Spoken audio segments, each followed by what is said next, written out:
বন্দেহং শ্রীগুরু শ্রীযুতপদকমলং শ্রীগুরুन् বৈষ্ণবাংশ্চ শ্রীরূপং সাগ্রজাতং সহগণ রঘুনাথান্বিতং তং সজীবং সাদ্বৈতং সাবধূতং পরিজনসহিতং কৃষ্ণচৈতন্যদেবং শ্রীরাধাকৃষ্ণপাদান সহগণ ললিতা শ্রীবিশাখানিতাংশ্চ পরমারাধ্যতম পরম দয়াল শ্রী গুরুদেব তথা গুরুবর্গ তথা বৈষ্ণববৃন্দ তথা গৌর নিত্যানন্দ তথা রাধা গোবিন্দ দেবের শ্রী চরণ কমলের কৃপা আশীর্বাদ প্রার্থনা করে আজ ছিল প্রভুপাদের উপদেশামৃত পাঠ করে কীর্তনপূর্বক শ্রবণ করে আত্মমঙ্গল করবার চেষ্টা করছি।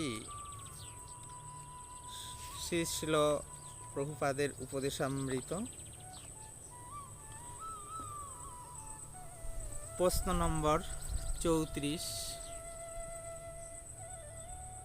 কৃষ্ণ সেবা ব্যতীত কি জীবের জন্য অন্য কোনো কৃত্য নাই?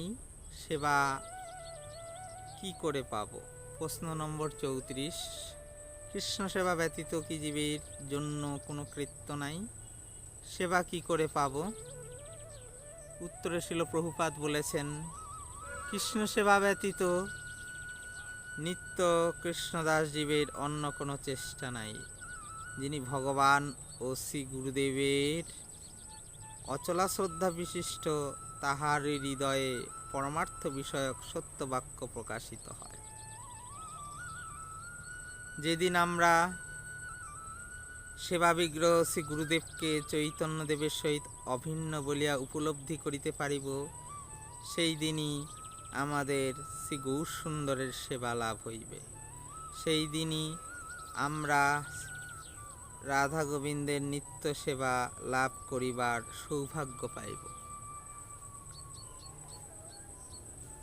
মহন্ত গুরুকে যখন সাক্ষাৎ শ্রীকৃষ্ণদেব চৈতন্যদেবের নিজজন বলিয়া উপলব্ধি হয়, তখনই রাধা গোবিন্দের লীলা কথা আমাদের শুদ্ধ নির্মল হৃদয় স্ফূর্তিপ্রাপ্ত হয়।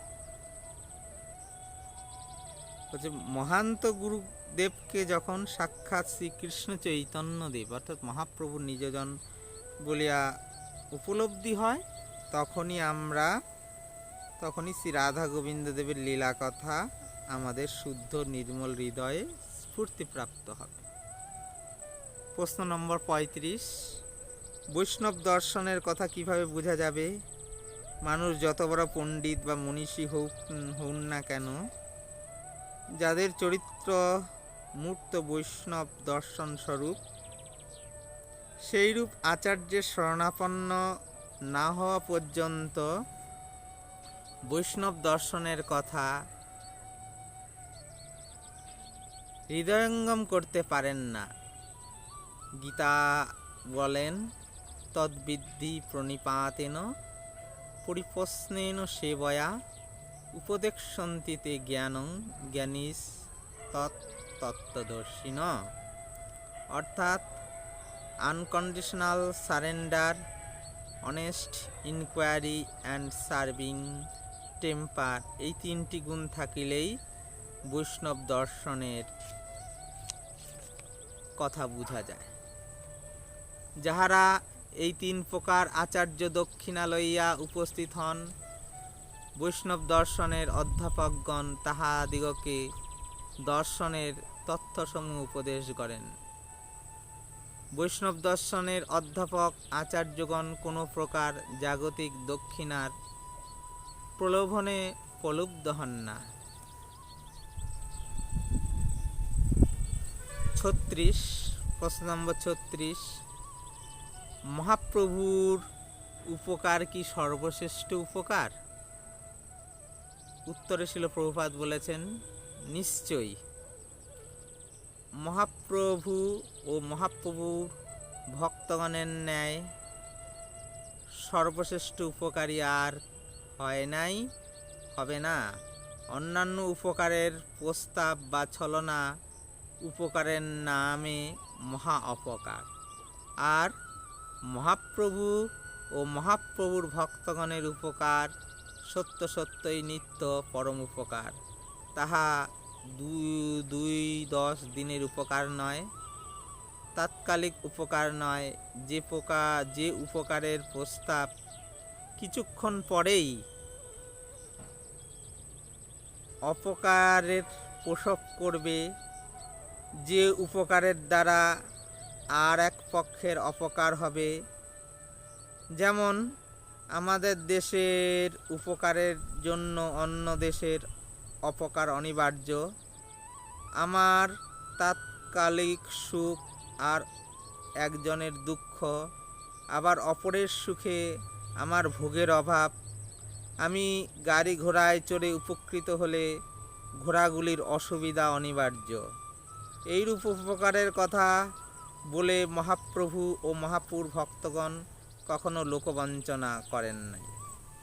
তারা এমন উপকারের কথা বলেছেন, এমন জিনিস দান করেছেন, যে উপকার সকলের পক্ষে সর্বকালে সর্ব অবস্থায় পরম উপকার। এ উপকার সমগ্র বিশ্ব ব্রহ্মাণ্ডের উপকার, নতুবা সংকীর্ণ সাম্প্রদায়িক ও নশ্বর উপকারের প্রস্তাব মহাপ্রভু ও মহাপুর ভক্তগণ কখনো করেন নাই। মহাপ্রভুর উপকার কোনো দিন কাহারও কোনো মন্দ প্রসব করে না। তাই মহাপ্রভুর দয়া অমন্দদয় দয়া। এই জন্য বলি মহাপ্রভু মহাবদান্য, মহাপ্রভুর ভক্তগণ মহাবদান্য। এই সকল গল্পের কথা নয়, কাব্য সাহিত্যের কথা নয়, সবচেয়ে বড় সত্য কথা। মহাপ্রভুর দয়াটা হচ্ছে পরিপূর্ণ দয়া, আর যত দয়া সব লিমিটেড, সব বঞ্চনাময়ী। মৎস্যদেব, কুর্মদেব, বরাহদেব,